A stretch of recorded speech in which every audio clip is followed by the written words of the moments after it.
Hello everyone, welcome back to my YouTube channel. तो आज मैं आप सबके लिए लेके आई हूँ ट्विस्टेड फेट ऑफ लव का एपिसोड 38। तो एपिसोड 38 स्टार्ट होता है और हमें सीन दिखाया जाता है जहाँ पर हम देखते हैं कि जहाँ पर जो फैंगशी है वो कह रहा होता है डोंगी उससे कि तुम ना मुझे एक बात की प्रॉमिस करो कि अगर ऐसा अगली बार कभी होगा ना तो तुम अपने ये फ्लूट ये जो बांसुरी है ना इसका पावर बिल्कुल भी यूज़ नहीं करोगी। तो वो कहती है कि एक्चुअली क्या है कि जो बांसुरी है ना इसका जो पावर है वो ख़त्म हो गया है, तो मैं इसे यूज़ सच में नहीं कर सकती अब चाह के भी। और फिर उसके बाद फैंगशी की नज़र जाती है एक डब्बे पे, तो फिर वो कहता है कि ये सब क्या है। तो कहती है कि जो ली यूरो है वो मरते हुए तुमसे कुछ प्रॉमिस ले गई थी, इसके लिए मैं नहीं चाहती कि उसकी मौत कुछ ऐसे तरीके से हो। और तो और जब वो उसकी डेथ उसके सामने थी तभी भी उसने वो सील नहीं दिया किसी को। इसकी वजह से मैं चाहती कि वो यहाँ पर मैं उसकी जो डेथ है वो ऐसे ज़ाया चली जाए।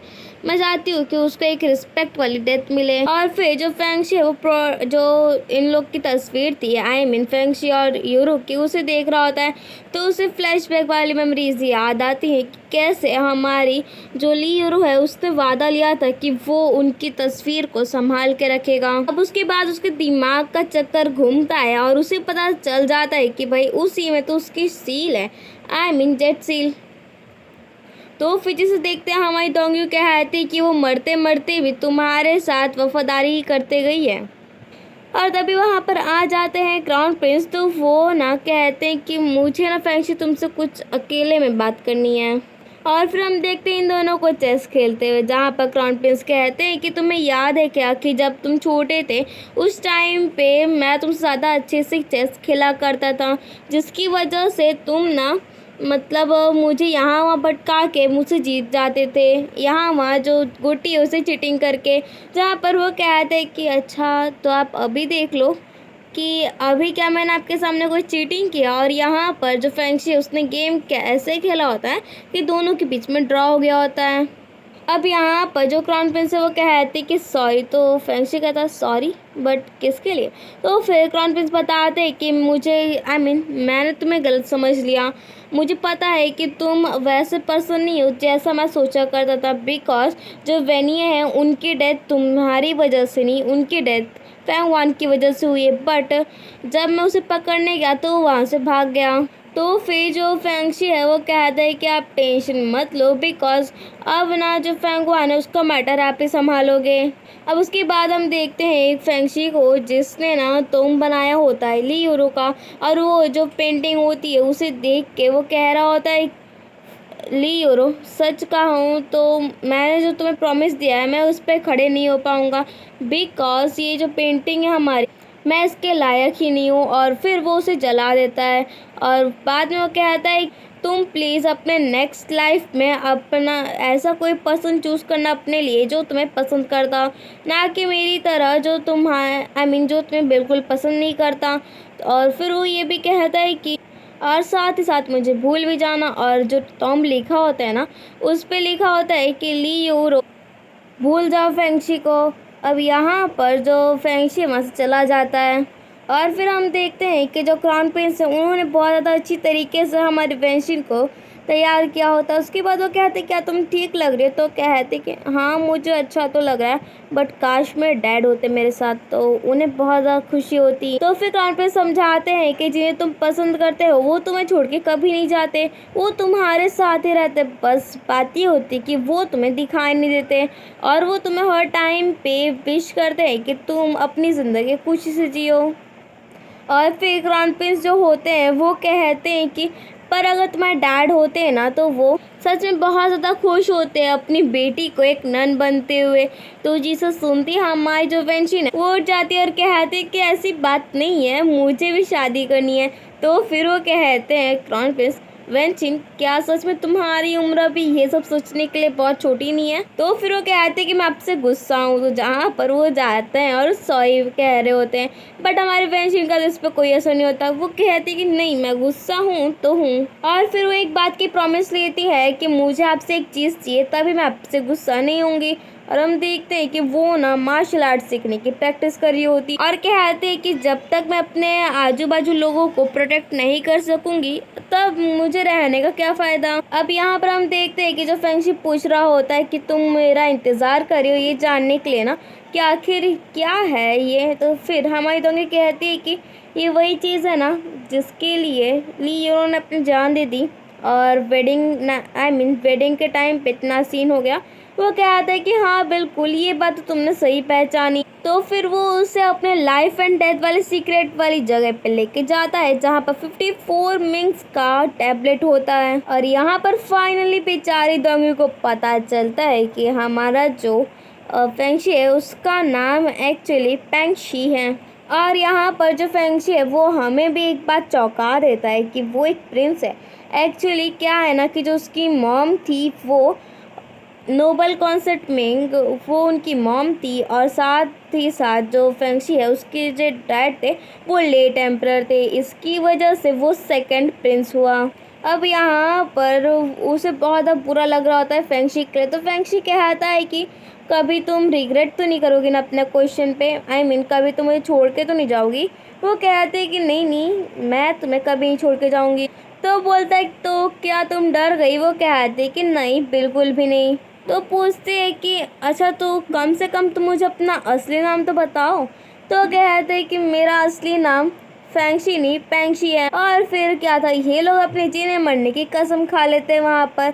अब उसके बाद यहाँ पर वो कहता है बार बार एक बात पूछ रहा होता है कहीं तुम रिग्रेट तो नहीं करोगी। तो हमारी दोंगी बार बार यही बात कह रही होती कि नहीं करूँगी। अब यहाँ पर जो हमारा फेंगशी वो कहता है तो इसमें ना तुम्हें मुड़ के नहीं देखना होगा, तुम्हें मेरे साथ रहना होगा। वो कहती है हाँ बिल्कुल। तो फिर जिस पे जो फेंगशी वो कहता है कि अच्छा तो क्या तुम मुझे प्रपोज कर रही हो मेरे साथ ज़िंदगी भर रहने के लिए, तब तो तुम मुझे प्रपोज करी होगी है ना। तो फिर दोंगी कहते हैं कि अच्छा अगर तुम्हें यही लग रहा है तो ठीक है यही चलेगा। तो क्या तुम मुझे हाँ कहोगे। तो फिर वो कहता है जाते जाते कि हाँ मैं खुद को फोर्स करूँगा हाँ कहने के लिए। तो फिर वो कहती फोर्स करोगे सच में।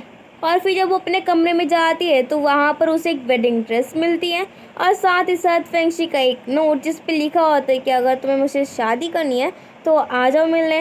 और वैसे भी जो वेडिंग ड्रेस है वो सही होगी तुम्हारे फिट लायक, तो क्यों ना तुम उसे ट्राई करो। और कैरेज बाहर पहले से ही है।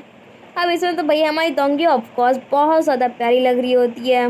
और फिर वो जैसे ही जाती है तो हर एक चीज़ जो इन लोग के साथ हुई थी उसका थोड़ा थोड़ा मूवमेंट, जैसे कि फर्स्ट टाइम पे जब दोंगी ने बचाया था फेंगशी को, और इन लोग के बहुत ज़्यादा प्यारे प्यारे मोमेंट्स भी सब कुछ होता है। जैसे कि कब हमारी दोंगी का नाम फेंगशी ने रखा था हमारी दोंगी का नाम। I think this pose is really great, मुझे बहुत अच्छा लगा ये वाला पोज उसका। अब यहाँ पर जो फेंगशी है उसने ना अपने सारे इम्पोर्टेंट चीज़ जो इसने दोंगी के साथ किए थे सारे चीज़ का रखा था। यहाँ तक कि वो दवाई जो हमारी दोंगी ने भिजवाया था लूचुआन के जो। अब जहाँ पर वो कह रहा होता है कि तुम्हें याद है कि तुमने ये दवाई खुद भिजवाई थी। और फिर वो एक नदी के किनारे जाती है, वहाँ पर अपना बांसुरी निकालती है, तभी वहाँ पर आ जाता है फेंगशी। और फिर वो उसे कहते हैं कि मुझे सब याद आ गया कि तुमने ही मैंने तुम्हें नाम दिया और तुमने ही मेरे चेस्ट पे ये फ्लावर बनाया। और तभी जो बांसुरी है वो फिर से आवाज़ करनी चालू हो जाती है, जिस पे वो कहता है जब हम लोग पहली बार मिले थे तब फिर से ये आवाज़ कर रही थी है ना। और उसके बाद वो कहता है कि एक्चुअली मुझे तुम्हें प्रपोज करना चाहिए था ना कि तुम्हें मुझे, इसके लिए मैं अभी तुम्हें प्रपोज करता हूँ, तो क्या तुम मेरे साथ शादी करोगी।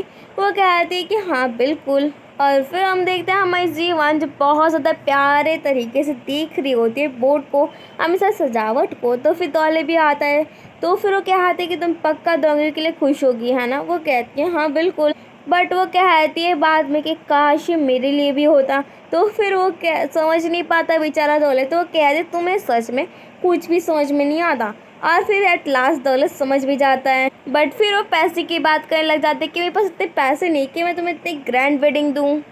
और फिर वहाँ से गुस्से में चली जाती है हमारी जीवन, ये कहते हुए कि कौन कह रहा है तुम्हें कि इसमें पैसे की भी ज़रूरत होती है। यहाँ पर हम देखते हैं कि जो फेंगशी है उसने डोंगयू को ना बहुत ज़्यादा ज्वेलरीज भिजवाई होती हैं। और यहाँ पर हमें पता चलता है कि यहाँ पर शायद कोई कल्चर होगा, बट जो भी हो, ट्रेडिशन होगा, जो भी हो, बट ऐसा कहा जाता है कि शादी में जो लड़के हैं वो लोग जब ज्वेलरीज भेजते हैं तो वो कहा जाए तो गुड लक का निशानी होता है। शायद हमारे यहाँ भी होता होगा, बट मुझे पता नहीं है।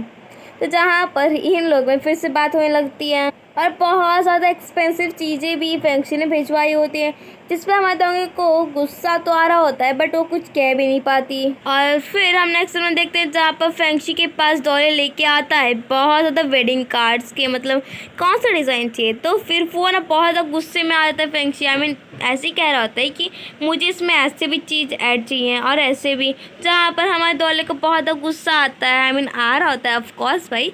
वो कह रहा है तुम्हें पता है क्या, हम लोग ना भी कर्जे में चल रहे हैं।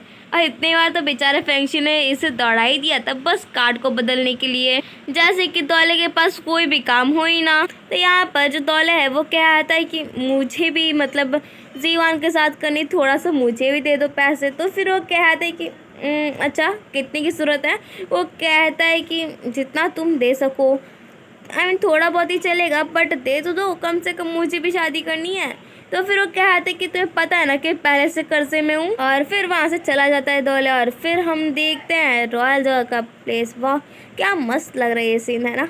और फिर हम देखते हैं कि जो एम्परर, उनकी तबीयत बहुत ज़्यादा ख़राब होती है। और यहाँ पे जो क्राउन प्रिंस है वो एक सच्चाई बता देते हैं कि हमारा जो फेंगशी है वो ना मिंग फैमिली का ही है। जहाँ वो फेंगवान कह रहे होते हैं कि ये जो फेंगशी है वो जल्दी अपनी शादी रख रहा है, क्यों ना हम लोग उसे सरप्राइज़ दे के उसे अरेस्ट करवा लें उसके धोखाधड़ी के काम में। तो फिर जो एम्परर है खुश हो जाते हैं और कहते हैं कि ठीक है, ये बहुत अच्छा चांस है। और फिर यहाँ पर जो एम्परर है उन्हें भी उनकी मौत नज़दीक दिखाई दे रही होती है। तो फिर वो कहते हैं क्राउन प्रिंस को कि देखो इतना अच्छा चांस, इसे छोड़ना मत।